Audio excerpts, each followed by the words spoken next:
আসসালামু আলাইকুম প্রিয় দর্শক শ্রোতা, এ পর্যায়ে আমাদের সামনে এমন এক শিল্পী আসিতেছে। ভাই, পাইনমেরা ইভেন্ট চেনেন?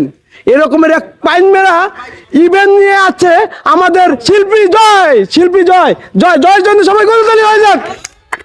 সবাই ভালো আছেন ভাই? দর্শকের উদ্দেশ্যে আজকে কি গান গাইতে চাও? তো দর্শকের উদ্দেশ্যে আজকের যে গানটা করব সেই গানটা হলো প্রত্যেক ছেলে রাতের ঘুমানোর জন্য ওষুধ। তো তোমার কণ্ঠমণ্ঠ সব ক্লিয়ার আছে তো দাদু? গাইতে পারবা? হ্যাঁ, অবশ্যই। আচ্ছা।